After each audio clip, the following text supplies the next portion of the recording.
y'all, this is Jeanette Haynes from Jewelry Arts Inc., also known as Dr. Goldsmith. This is part 2 of perfect stack ring soldering, all my best techniques for getting a gorgeous result. So you see how we're getting like the side view, and we're just trying to show you what I mean. Never just look from the front, always look from the side, because that looks to me actually like it looks good. And that's why I do all the fussy little steps. I was saying, off camera, I'm doing it the fastest way. The slow way is the fastest way. You know what I'm saying? Like, yeah. You do all the little steps, and then usually, I'm not saying like, sometimes I'll set the whole thing up, and then guess what? I sit down, I start flapping my gums, and I smack it with my elbow. I mean, who hasn't done that 100 million times? It's not the end of the world, but I'm just trying to cut down on the unnecessary fuckery. Yeah. So Rachel just asked a great question, which is like, well, a lot of times when I'm putting a shank on something, I file a little bit of a flat. And I'm like, actually, with stack rings, you don't want to do that because you want them to be able to ride over each other. So you want them all a little high up on the shank. If you file a flat, they won't combine very well. So for this, you just, you know what I mean? That's it. So what I'm going to do now, I'm going to put a 0 tip on here, and I'm going to heat. Pretend this is my torch. I'm going to heat right here. So I'm going to be basically heating the shank and the bezel right here. And then that solder is going to flow. And you see what I mean about the solder being aligned with the shape of the shank. It doesn't stick out a bunch on both sides. That way, when it melts, it won't be as visible.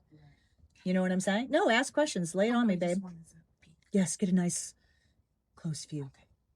Actually, let's put the macro on there. So you see what I mean? Extreme close-up. It's just like we just call it like sandwich soldering. And it's a little rectangle of solder, and this bezel's just sitting there, and the shank's just sitting there, and it's going to work beautifully. So basically now I'm ready to solder. And just so you know also, by the way, before I put that piece of solder on there, I put a little dab of paste flux. If I felt like it wasn't enough, I could add a little more, but paste flux is very concentrated. That's why I use it all the time, because you don't have to like it everywhere for it to work. Rachel likes my sound effects. Nobody likes that. But I think that's fine the way it is. So the only other thing that I'm going to point out is while I'm heating this, I'm going to just rest my finger on the third arm. Now, am I going to take it and push down hard? No, because it'll move everywhere. But whenever you have sandwich soldering, like we do with this with posts, also the same exact method, where with posts, I like to just put a tiny bit of pressure on there so that you can feel that you're in contact. Because it's actually pretty common when you're trying to set up something like this. You may not realize it, but there might be just like the tiniest little bit of air in between. You know what I'm saying? And that happens a lot with posts, where people are like, the solder melted, the post is still there. And I'm like, oh, it's just because it's like, you know what I mean? A micro amount of space between. So if I touch this just a little, I can feel that I'm in good contact. Okay? All right, I'm going to spark it up.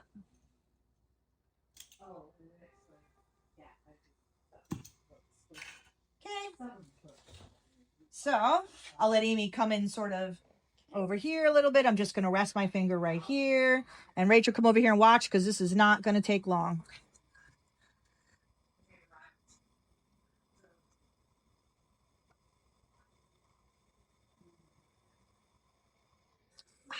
Wow. You see what I'm saying?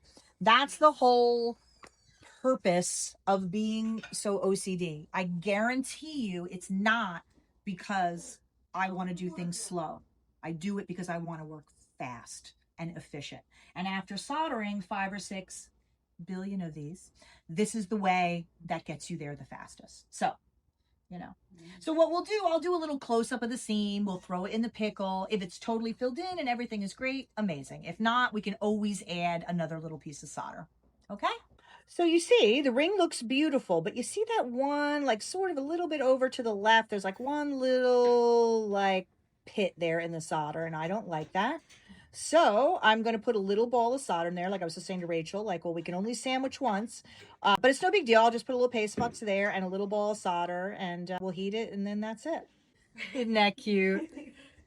So you see, I just put a little paste flux there and one cute little ball of solder, and I'm going to do it exactly the same way that I did it before.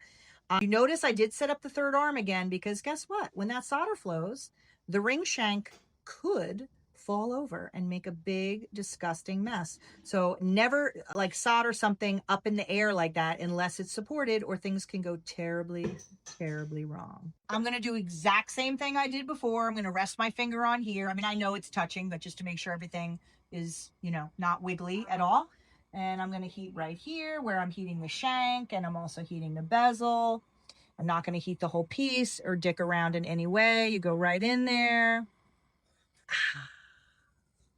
And that's why you don't dick around and heat the whole piece. It's a complete bullshit waste of time, and it lets everything get oxidized, which is what solder likes least in the world. I don't know why that keeps getting passed around. You have to heat the whole piece. It's completely not true. The end. Look at that. Look how good that looks. I mean, of course, we're going to pickle, but it's filled. It looks gorgeous. And as I was just gloating to everyone here, you know how much cleanup that's going to take? It's going to take 0 cleanup. So you see that? Look at how beautiful and clean. And have I mentioned requiring 0 cleanup? This is everything I want out of life. So I just want to show you what I mean, because I was trying to explain with the stack rings how you want them to be able to combine, right? So I'll let Amy come in. Come in. Do you see what I mean from the side? That's why you don't make a little flat or anything. If they're riding right on top, they can just combine together in a million different ways. Do you see what I'm saying? So that's why it's important that you don't file a flat on the top. And that's why you want to kind of do it like this, because that way you can make, I mean, you know, the only limit is the length of your finger. You know what I mean? You can make a million. So that's why you solder them like this, and don't do the flat, because they won't fit together as nicely. So I guess all Rachel has to do now is start getting ready to set, and she'll be wearing her stack rings.